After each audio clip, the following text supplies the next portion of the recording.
and welcome to Wrestling and Everything Coast to Coast with your host, Buddy Sotelo Esquire, and again, all the way from the East Coast, the Big Apple itself, Evan Ginsberg. Would you like to introduce our guest for tonight? Absolutely. First off, he's my friend Sherwin, XL, actor, comedian, host, multi-talented. I'm missing 27 other things. And his friend, Cheka Shining, a actress, model, body positive influencer. We have to talk about that. Volunteer, digital creator, voice actor, writer, author.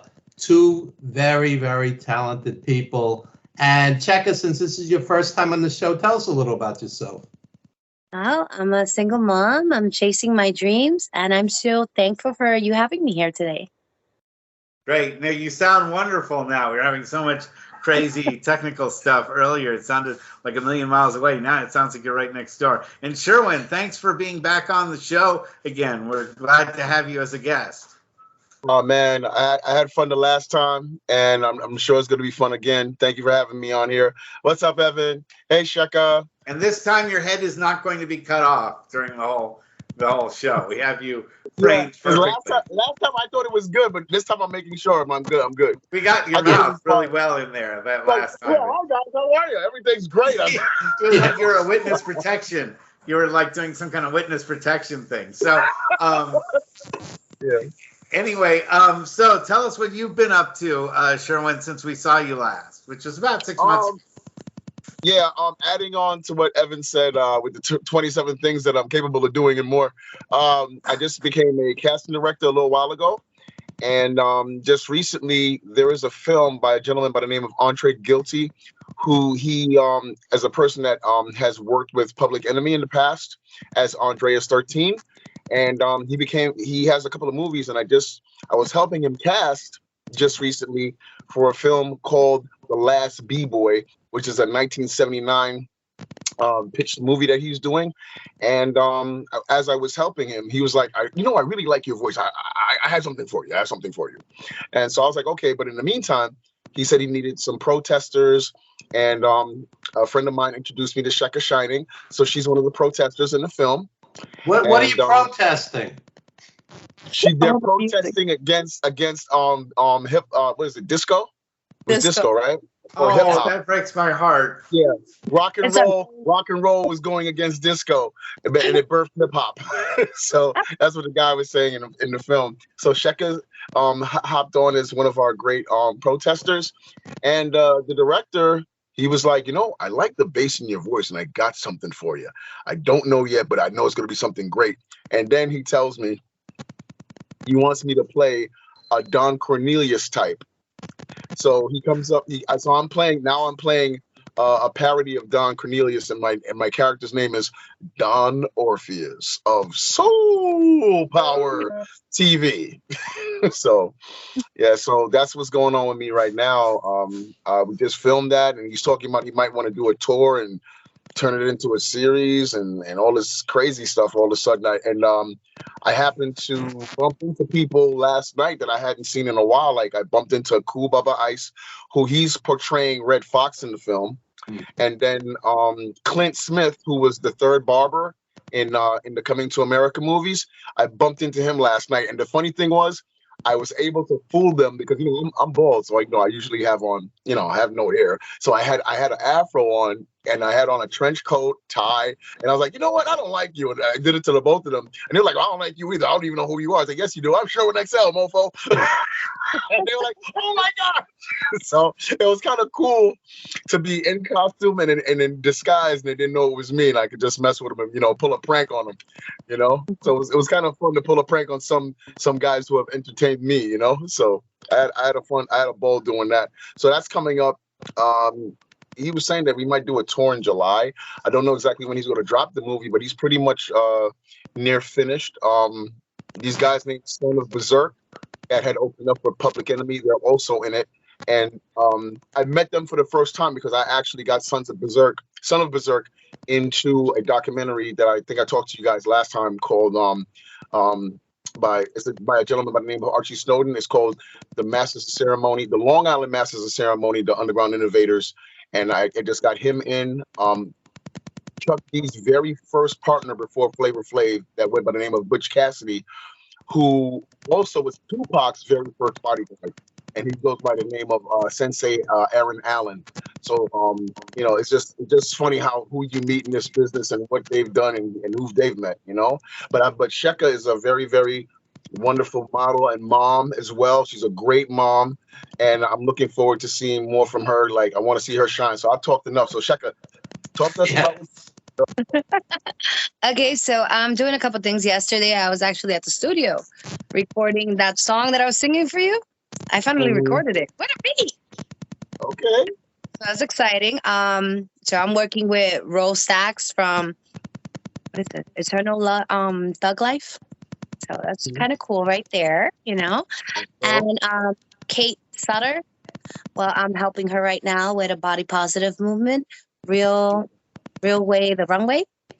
So it's diversity that she's trying to put in, more plus size models. So we go all shine. So it's kind of exciting. I have a pageant coming up, Marriott Hotel on May 14th. There's tickets available if you want to go, by the way. It's a documentary, and I'm very, very excited because obviously I'm full figure, and it's hard, putting yourself out there. But I would love to go. I'd have to start walking now if I wanted to make it, though, since I'm 3,000 miles away. So if I can hitch a ride, I'll come on out. But for all of our fans that are on the Bill Bixby thing. Yes, the sad wanderer. Yes, exactly. But we do have fans of ours on the East Coast, so hopefully they'll check out, come and visit you and see your performance. But you also did some wrestling, right? I watched a lot of wrestling. Oh, okay. You've watched a lot of wrestling. Have you ever been involved with any indie feds in your locality? No, but my cousin is actually she does like a lot of wrestling in Puerto Rico. They call her the diva. Oh, really? Yeah. So she does a lot of wrestling. When was she? How long ago did she wrestle in Puerto Rico? Oh my God, she's been wrestling for the last 10 years. Oh, I bet you she knew my friend Mark Smith, who was a big star over there. Mark Bison Smith. We just did a documentary out here, which I was a part of, because he spent time in Puerto Rico and was a pretty big star there as well as a wrestler. So, so tell me, have you guys been watching the most recent stuff in the either AEW or WWE? What do you prefer? WWE. You love WWE? Okay. Yeah. Well, for me, I've always been. I still love the era. Before the Attitude Era. I love the Attitude Era, but I also love the Attitude before the Attitude Era. With Hogan. One of my favorites, Randy Savage, Ultimate Warrior. Because I do his voice. Evan, that's one of the things Evan got me on one of the shows. Rest his soul. Got to speak to Lanny Poffo, the genius Lanny Poffo, and just like Randy, he also gave me praises on doing the voice. So I'm gonna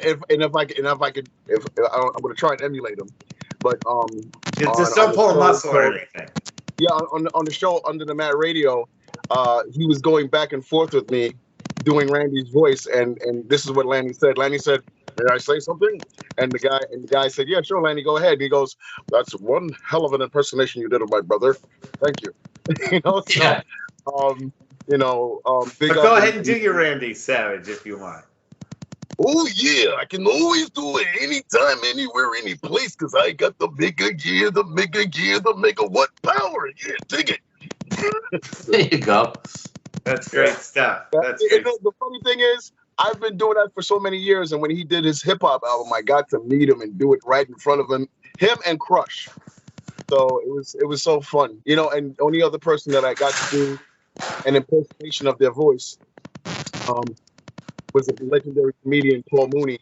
I was talking to him, and I said he was saying something to me, and I said, I told him, hey, I'm working to be a comedian. Do you have any advice for me? And he goes, no. And I said, You know, he's like, no. He's like, just keep on doing what you're doing, and they'll find you. They're always looking for an entertaining Negro. It's like, okay. I mean, what is wrong with this guy? So I went to shake his hand. He goes, I don't shake hands. You can give me a bounce. He's like, I don't know if you have a venereal disease in your palm. I'm like, what is wrong with this guy? Wow. It's like, that's what I was like, what is? Oh yeah, I was like, wow. Like, what's wrong with this guy? But he was real cool. He was awesome on stage, and he was the same way. If anything, him, Dick Gregory, and John Witherspoon, all those three guys, and they taught me that, and Patrice O'Neill, and taught me you need to be yourself on and off stage. If you're not a character, you definitely have to just be yourself, and people will see the real in you. But Patrice O'Neill, when I asked him, "Hey, do you have any advice for me?" He goes, "No." I was like, "Why not?" He's like, "I can't tell you how to be you. Be you." So I was like, "Okay." I was like, "Thanks for not giving me advice." He's like, "You're welcome." I used to go see Dick Gregory, and he would pull out a newspaper, that day's newspaper, and just do like 2.5 hours off the top of his head. I mean, the guy was a genius. Genius. Yeah, you know, him and Paul Mooney did the same thing, except Paul didn't pull out the paper. He would just talk about what was going on, what was the hot topic, and yeah, Lenny Bruce did the same thing, didn't he? Mort Saul used to pull out a newspaper on stage. Dick And Gregory. Andy Kaufman would do stuff like that too. I love Andy, man. Yeah. Here I come to save the day, and it's Elvis. You know what, Evan? If you see me doing when I was doing Elvis, Andy Kaufman's the reason why I did Elvis on stage, because I used to love he'd be like, you know, hello, ladies and gentlemen, I'm about to do a song for you, and yeah. He's like, thank you very much. You know, so he was one of the reasons why I did that. And then of course I did the little Stevie Wonder thing because of Eddie. If you guys ever get to go, just type in Sherwin XL, and I'm in a red, black, and white shirt, and that was the first time I ever got on stage ever in my life. And I did like poetry, a little hip hop, and then also I used a puppet. I used a Cookie Monster. It was just I had a ball just going off the wall doing what I wanted to do. And so, comedy Sherman, is I gotta ask, were you always like this, like throughout your life? You were always like a kid who just had to perform, and you had to, was there a time in your life that you said, no, this is what I've got to do, or was it always that way? You know, to tell you the truth, like I was just talking to an actress from the last B-Boy, and I told her, and I'm going to tell you guys, this is the absolute truth. I used to be intergalactically and nuclear Holocaust shy. And it wasn't until I saw like hip hop, you know, because like the first hip hop artist I ever saw on TV was the Mr. Big Stuff from Heavy D. My mom got me into hip hop, and then she taught me how to you know, my mother was my first acting coach. So I was never really afraid to be on stage, but when, you know, off stage, I'll be like, you know, whatever. And I'd be quiet. And it wasn't until like that. And then, you know, hip hop, stand-up comedy. My cousin David gave me a tape of Eddie Murphy's Delirious. So that's when I was kind of like coming out of my shell, talking about the Aunt Bunny. Oh Lord, help me, Jesus! I'm coming down the stairs now, and the ice cream. And then last but not least, when I started watching wrestling, and I started seeing like all the characters, like the Grand Wizard and the Magnificent Morocco, them calling him Beach Bum, and then as time went by, I was like, okay, I like this guy, I like that guy, you know. But Sergeant Slaughter saying, and that's an order, you know, and then Dusty Rhodes, hard times, baby, you know. So yeah. Looking at those guys, they made you emulate them so much, you know. These days, you know, you look at Austin, The Rock. I love the new stuff. Like I think I watch both once in a blue moon. I grew up on WWE and a little bit of WCW when it was you know, championship wrestling way back when.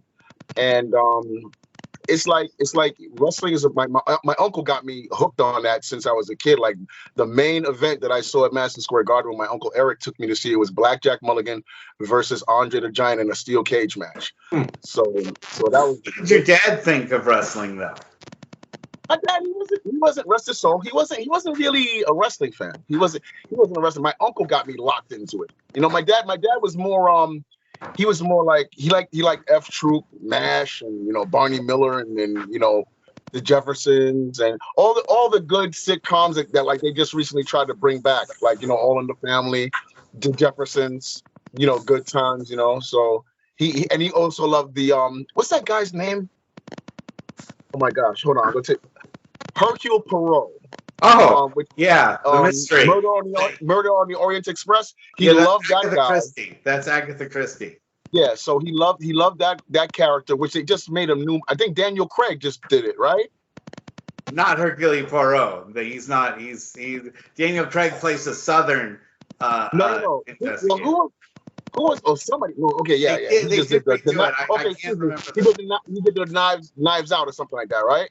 Yeah. That was really good though. But the new one, and Glass yeah, Onion. the new Orient Express, it was very good though. It was real good. So Cheka, tell us a little about yourself. Yes. Okay. Well, I know it's hard to get a word in with Sherwin, but You can talk about wrestling, yeah. yes. well, let's see. Wrestling. Wrestling was fun growing up. Oh my God, the Hulk. He was awesome. Hulk Hogan. He was really good. Tell us about you. Tell us about you. Me personally. Yeah. Okay. I like helping people. Let's see. What else? I'm hated at times because I'm too kind. People are crazy. You're hated because you're too kind. Tell us about that. There's been times that, let's say I'll help people and then, they see you coming up and they hate you. Sometimes people perceive goodness as weakness. Yeah, that happens a lot. I have a question for you. Have you been to San Francisco at all, or to the West Coast, to California at all? Oh my God, no!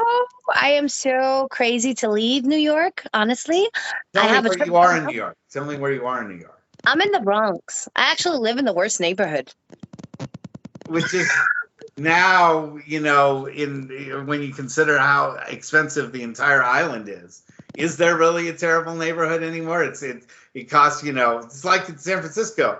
Even in the worst parts of town, you got to make $3,000 a month or more, just to pay for your rent out here. Even in the most, rundown, worst part of the city, it costs $3,000 a month for one room, So I know that in New York things are getting a lot more expensive, even in places like the Bronx. And by the way, my daughter and I just watched The Warriors.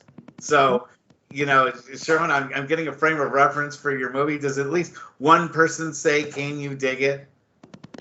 I think somebody does. Because they have the whole 1979. They gave me some dialogue, and I was calling like there was a part where I had to say instead of hip hop, like, here comes the guy getting ready to give you some disco boogie, and his name was Red Hefner. So he came out, and then there was a reggae guy. So I couldn't call reggae. I said, here's a guy who's going to bring you some Kingston, Jamaica disco boogie. So, there's that type of stuff. But I think in the script, he does have some of that. He does have a lot of the 1979 slang in there. So that's excellent. So Cheka, tell us about being a body positive influencer. What's that all about? Yeah, tell them about your body. Owning your body. Seriously. It's about self-love. It's about loving yourself, mind, body, and soul.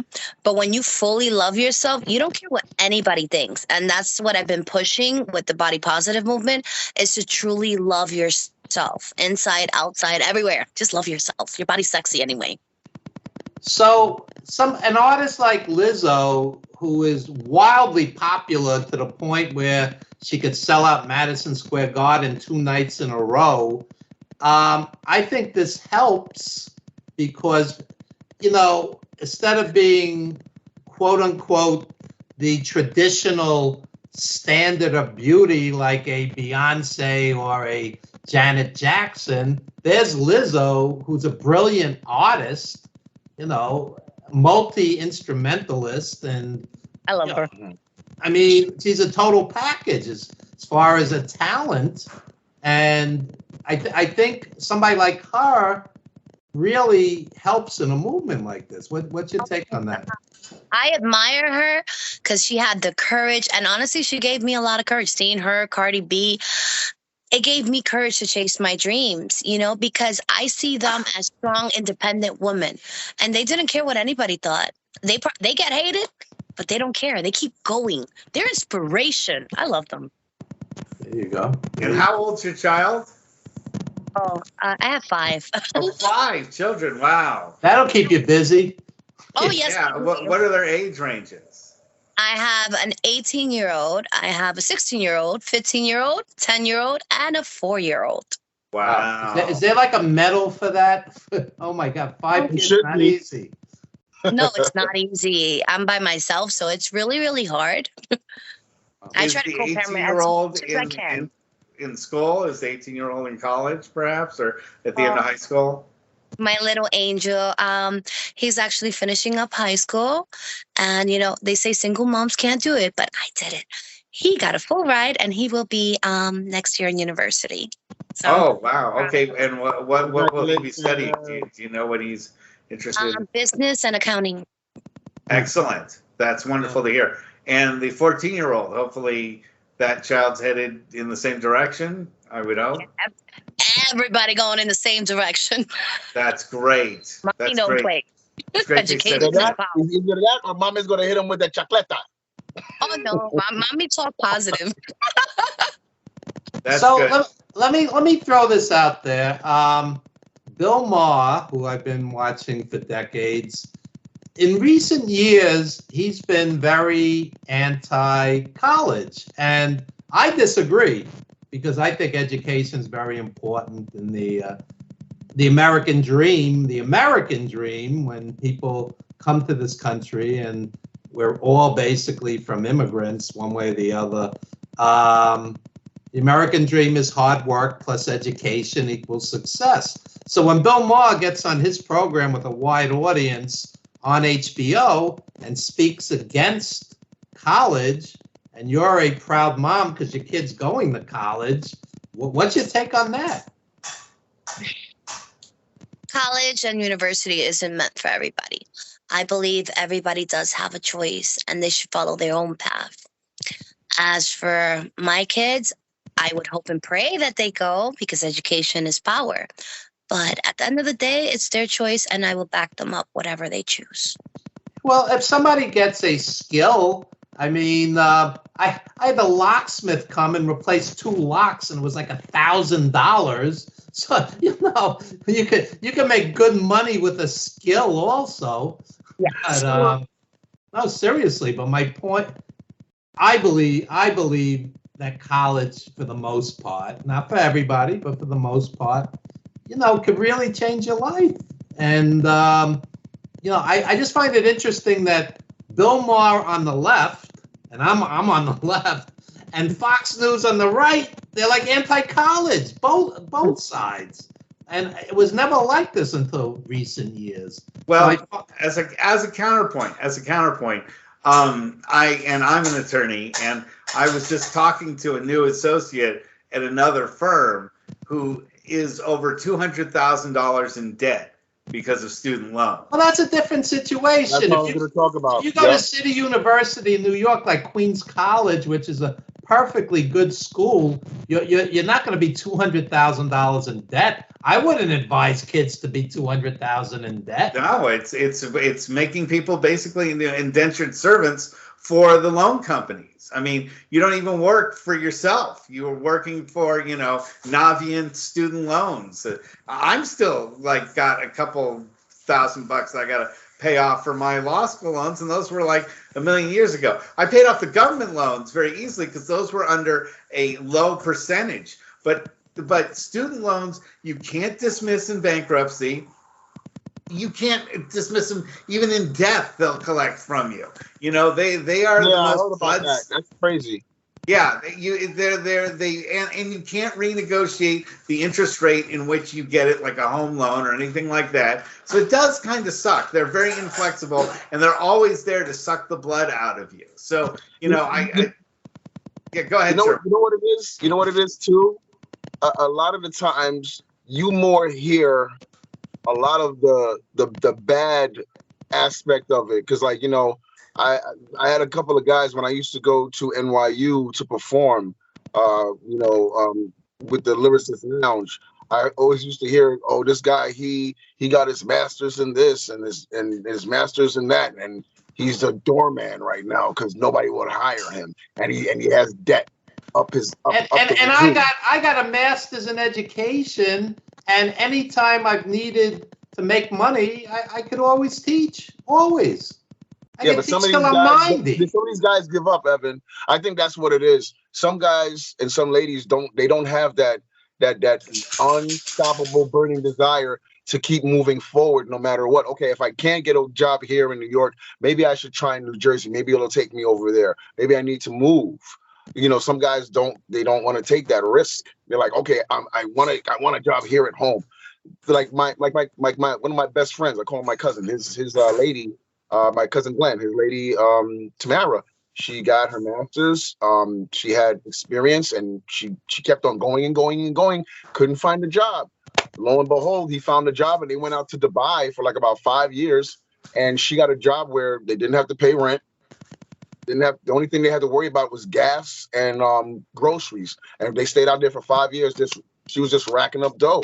And they just recently moved back into Nevada. So it's like, hey, if you can't get something here, or it's like this, if you don't have enough where you might keep trying, and if you give up, hey, why not create your own daycare, create your own school, make your own job? Because that's one of the things a lot of people say. Hey, if you can't find a job, create one for yourself. It's a lot of work, though.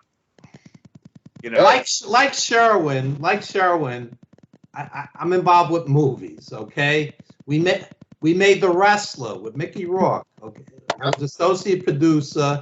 We made 350 Days, documentary, worldwide distribution. We have another film coming out hopefully this year, but The Wrestler took 7 years. 350 Days took 6 years, and that's a long time. Waiting to get paid, waiting for the payoff. So you could always teach. And that's why not everyone has the ability or skills to teach. I'm not saying everybody should be a teacher, but I'm just confused by the whole anti-education movement. And speaking of Bill Maher, Cheka, you might find this interesting. He's very, very vocal about people like Lizzo saying it's just not healthy to be as big as Lizzo. So he gets a lot of heat for this because, people are saying you're being cruel, and, she's obviously doing great and she's healthy. So, what's your take on a Bill Maher, who's a public figure, actually speaking out against somebody like Lizzo? So I believe every woman is beautiful. And, we work on our weight little by little. And it's not nice to criticize. If you want to encourage He's saying it's a health issue. He's not saying ugly. He's saying health issue. Well, as a health issue, I would say, oh my God. I would say, let me take me for example, okay? I would say, yes, the risk factors are there when you're overweight. Yes. And you need to work on improving yourself little by little, But that's on me. I'm not getting involved with them too, but I'm saying it about me. And it's between you and your doctor. When your doctor says you're at a healthy weight, you shouldn't have to lose more just to be a better model and to be more attractive. I believe those are like personal things that, shouldn't be brought up. Just saying. Yeah, and I mean, Bill Maher's not a doctor. He doesn't know exactly what her health situation is. Granted, it's odds are against it, but I know. Look, my mom was a health nut, and she died because of an unknown blood disease that killed her at age 58. So there's nothing written in the stars that say you're going to guarantee to live a certain age. Just because. Let me play devil's advocate. So Bill Maher, who is always pro weed, and I'm fine with that. This guy's smoking all day. How healthy could that be? You're smoking all day. It's still your lungs. He wants to point to Evan. He wants the heat because he's going to get attention on it, and then two, he wants to do what he wants to do. And you know what? If it hits him later, unless he's lucky enough to be one of those people that won't be touched by cancer from smoking, then so be it. But if he gets hit by it, like, he would probably say, "Oh, I shouldn't have smoked, but I like doing it." Because I have a cousin. I used to tell him, "Hey, Anthony, why don't you stop smoking?" He looked at me in my face. He kind of, if I was to give you a visual, he's kind of like the height of Teddy Riley, and he looks like Wesley Snipes. So I said to him, I said, "Anthony, why don't you stop smoking?" He's like, "Sherwin, come here." I was like, "What?" He said, like reggae song that says 6 million ways to die? I said, "Yeah." He said, "I chose one. Now leave me alone." What? Okay. My friend's 75 years old. He's a chain smoker. The guy's perfectly healthy. So this, I'm not Some a people doctor. have a higher threshold for stuff, man. I don't know what it is. I'm not a doctor, but there's various factors in longevity. Stress, sleep, exercise, diet. I mean, it's not just weight. So I don't think Bill Maher's right. Nobody said he was other than himself. I don't know if you've ever checked this out, but have you ever? I've seen it, I've heard it, then I've actually seen where somebody who's drank all their life and then all of a sudden they stop and they start eating healthy and they die. That's sometimes. Look, and I've had so many of my friends. I've had a number of my friends die, and you know it, Evan, in their 30s, in their 40s, because of congenital heart defects that there's nothing to do. Look at poor Lanny Poffo, who was also a guy into health so much, and he didn't make it to age 70. So, there's a lot of weird things. Sometimes I wonder how we wake up every day and we're still alive. We're all still alive, and we just don't wind up like The Walking Dead, all into, infectious zombies. Look, we all got through COVID.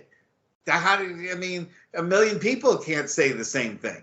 And you even came down with it. I don't know about you two. I somehow avoided it, even with two kids that were in school at the time. I was around people who had it, then by the knock on wood, didn't get it once.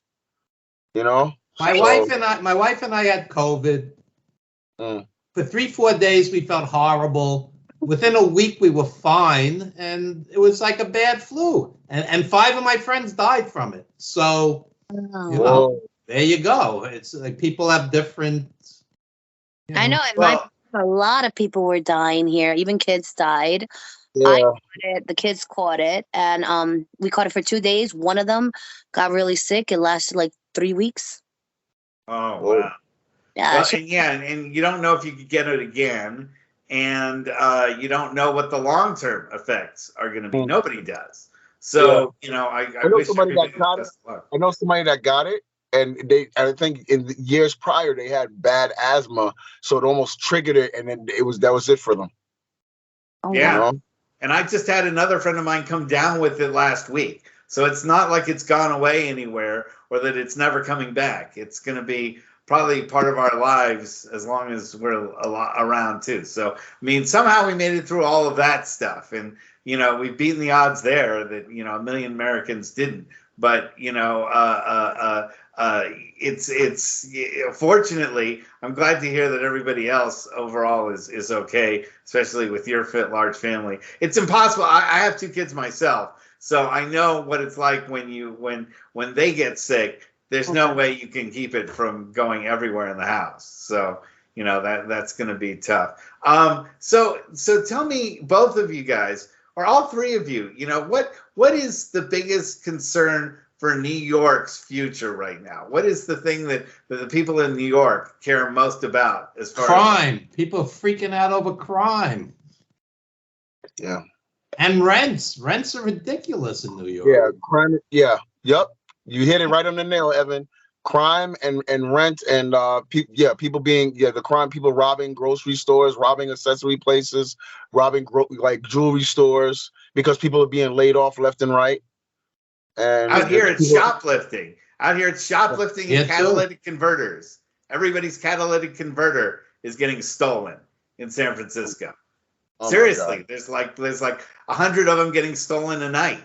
Wow. It pretty much, yeah. So, but we're also, rents are also a crazy thing, you know, and for those of you who, you know, weren't lucky enough to buy a house in the 80s, you know, I mean, buying a house now here in California, you need $1 million at least for a tear down, you know, and it's pretty out of control. And I know in New York, because supply is so limited in you know, the areas where you all live, that it's really insane. So Cheka, I'm looking at the newspaper the other day, and there's an ad for quote unquote low income housing in the Bronx, and it goes $2,150. I'm like, that's not low. That's a significant rent. You advertise that $25,000 a year. Yeah, but Evan, you advertise that in That's San low for Francisco. a rich person's kid. If you advertise that in San Francisco, you would have a line from New York all the way to San Francisco, waiting in line to get the $2,100 apartments. But I'm just saying, if you're paying $25,000 a year just for rent, how much do you have to make to afford that rent? It's 25. That's the way people are living these days. That they make 25 and they spend 25 on rent, and they borrow and steal the rest of the amount to make the rest of it. You know, where they sell blood or I don't mean to say this. I don't mean to say this, Evan, but I know the ladies are making a killing off of the, what is it, fans only or only fans, whatever the hell thing's called. A lot of these young ladies are making like $100,000 a month. So they're living lovely. And then like here in New York also, weed and prostitution has been legalized. So the ladies are making a killing right now. So yeah, it's crazy. But the legalization of marijuana in California, we had it longer than you guys had. We legalized it in 2016.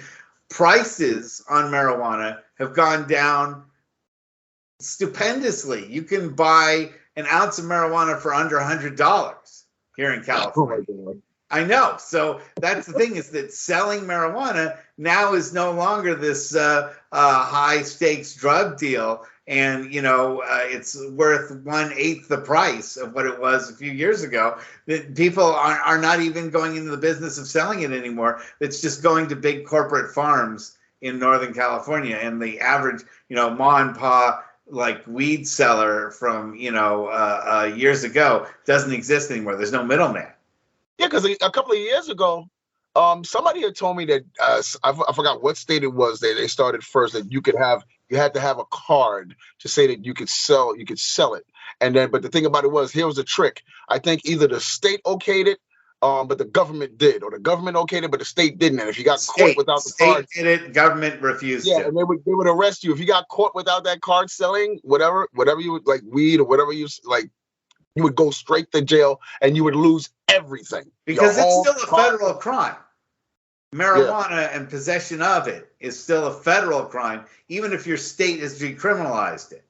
So at any point in time, any of these grow federations anywhere in any of these states could be busted by the federal government if they wanted to. But they're way too afraid of the repercussions of what every state would do. Because remember, the government is just a confederation of all the states. So if the states say, you know what, we depower you from doing this, and soon I think Biden, if he somehow wins the second term, will probably go and declassify marijuana and take it from the Schedule I drug, making it an automatic felony for possession of any amount, to, you know, a lower schedule. And then that means that on the state sense, there will be less pressure, and places can apply for federal loans to start up businesses that sell cannabis.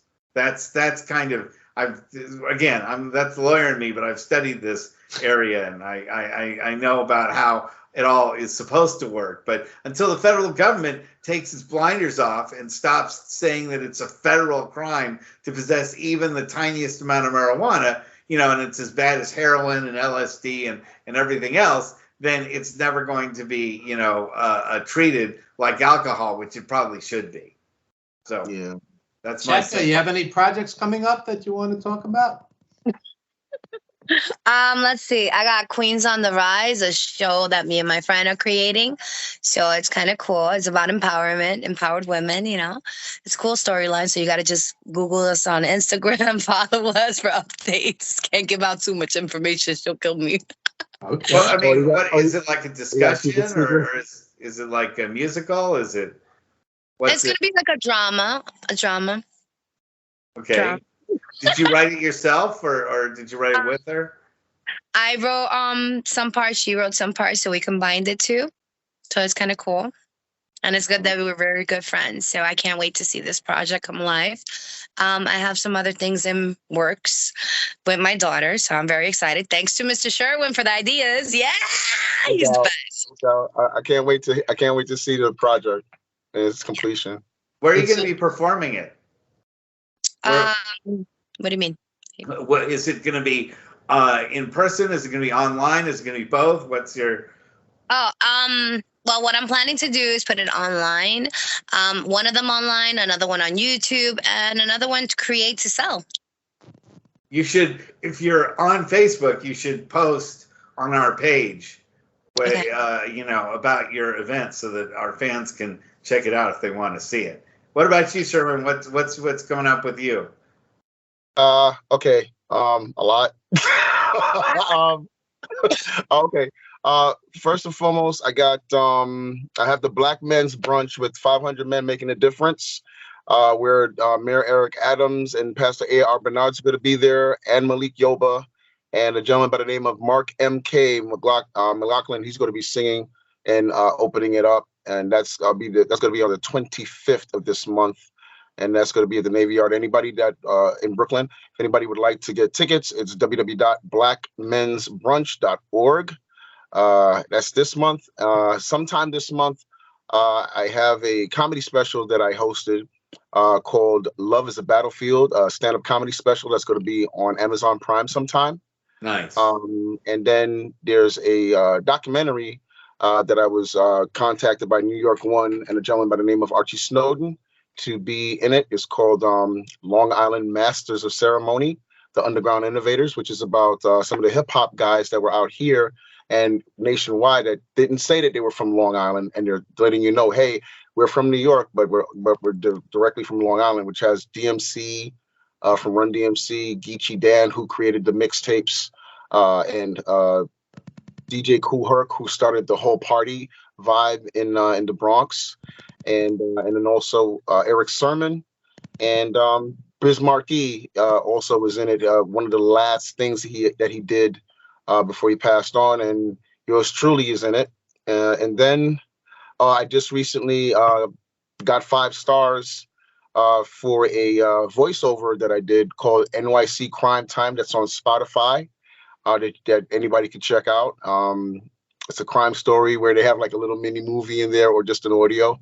I'm, getting my little Batman voice on, from a Batman animated series type. And and then also in May 13th, 5 p.m. to 7 p.m., I'm going to be doing a celebrity book signing for a book that I'm in by NAACP award-winning author Eartha Watts Hicks. And that's going to be at Sisters Bookstore in Harlem, New York on 156 Amsterdam Avenue.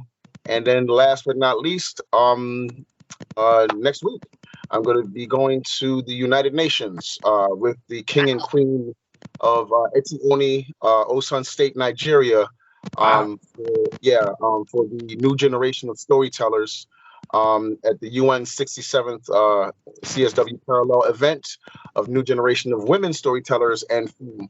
So that's going on March 10th from 10:30 a.m. to 12 p.m. That one is open to the public, but I have a pass for the whole week. And I'm here on this show, and I'm always happy to be here. That's it. Have you ever been to the United Nations before this? Never. My mentor, Harris Haith, who was the author of the book Growing Up Laughing with Eddie Murphy, he went, and we were supposed to go together, but he passed on in 2020 from pneumonia. So it's going to be a little bit of I'm going to be a little misty-eyed going there, man. And, so because like over 10 years ago, the Queen of Etioni, her name is Her Royal Majesty Queen Angelique Monet. before she married the king of Ezioni, we met her like about 11, 12 years prior when we did this award-winning web series called Pop Pop Dirty Foots. And we went to Trump Plaza, NBC was there, and it was Harris, her, and myself. And, he and I were always talking, we will go up there one day together, not knowing that, he was going to be here. And then the thing about it was, Angelique, after all those years, she became the queen of that place. And she just recently asked me to be a host at her homecoming here back to America, because now she lives in Africa, reigning as the queen with the king over there.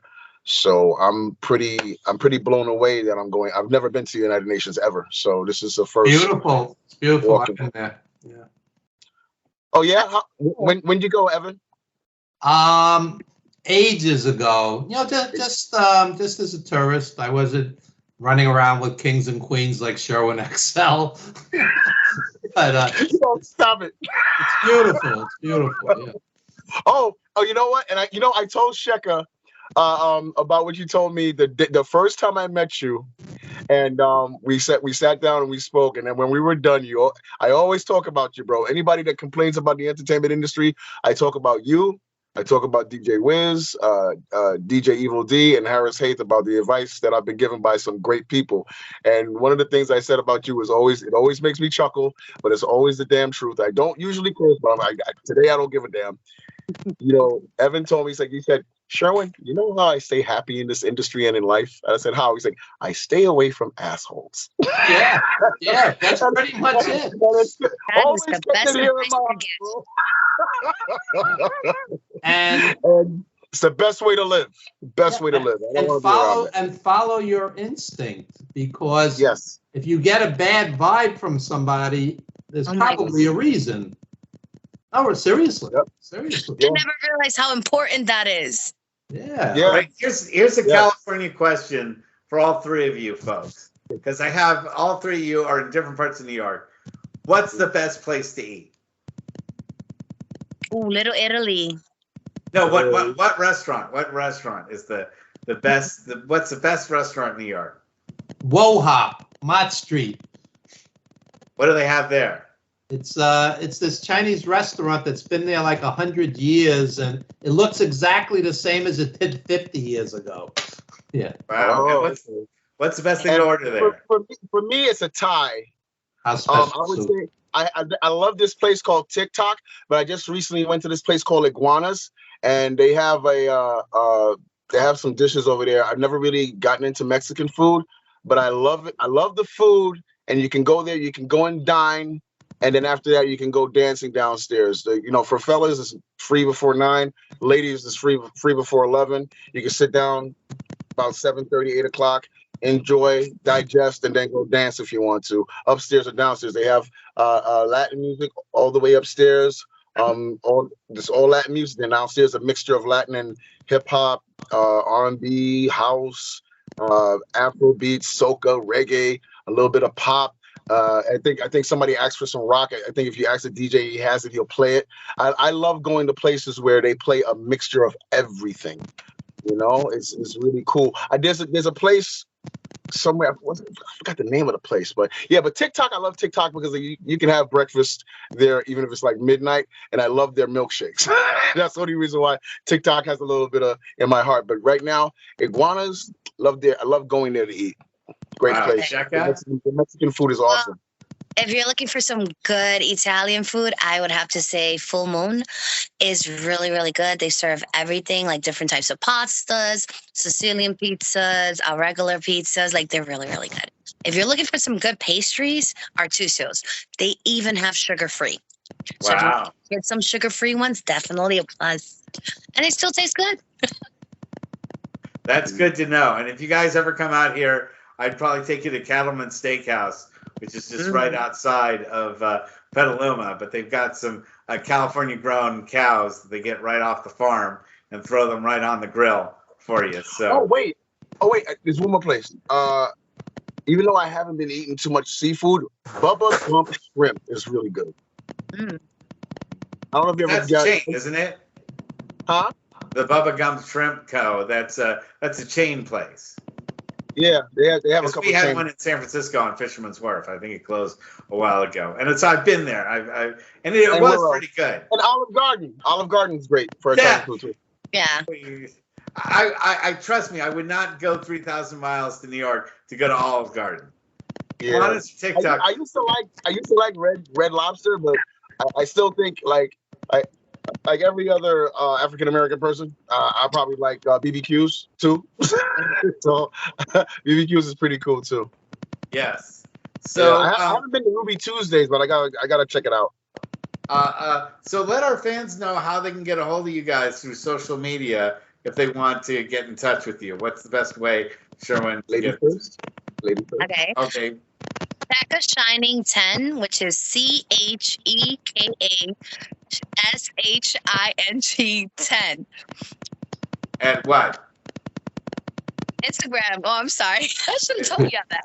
Instagram. Are you on Facebook at all? Or is that too old fashioned? I got Facebook. It's called Cheka Shining, and you can look for a lot of updates on future projects, what I'm doing. I also am self-publishing a book, so be on the lookout for that. It's What's called the book on? Livy's Adventures. Wow, that's great. And now, Sherwin, we've only got 10 minutes left, so try to cram in all your social media stuff within the next 10 minutes. What kind of show is this? Basically, Sherwin XL all the way around on Twitter, Facebook,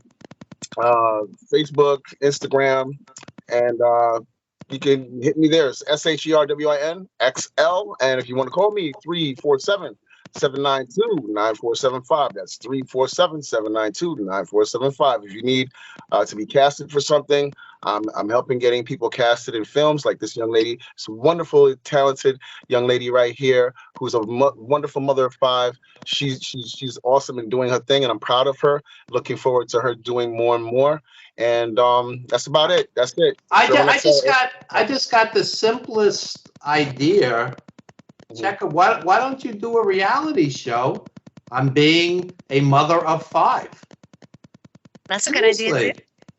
and juggling show business, and it's almost so obvious. Well, I'm doing a documentary.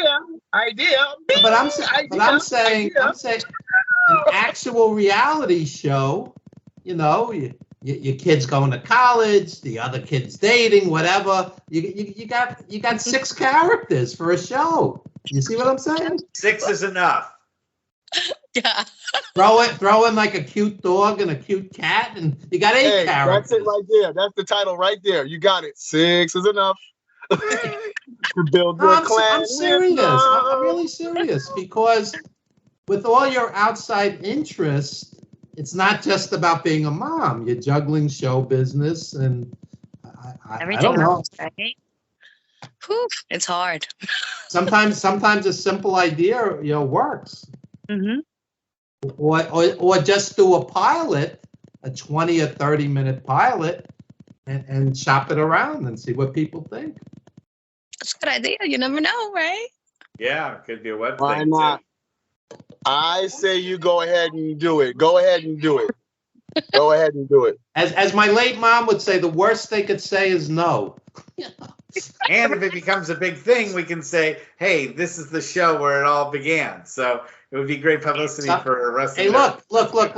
Any book, 6 is any enough. movie, any TV show starts as an idea. Whether it's Star Wars or Star Trek or whatever, it starts as an idea. So Yeah, but so did New Coke.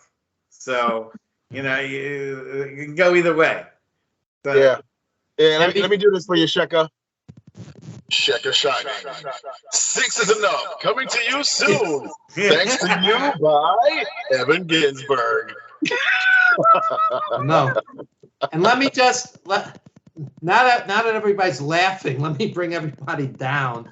I just want to let people know that one of our guests, Jim Phillips, who we had on the show, wrestling journalist, he's paralyzed.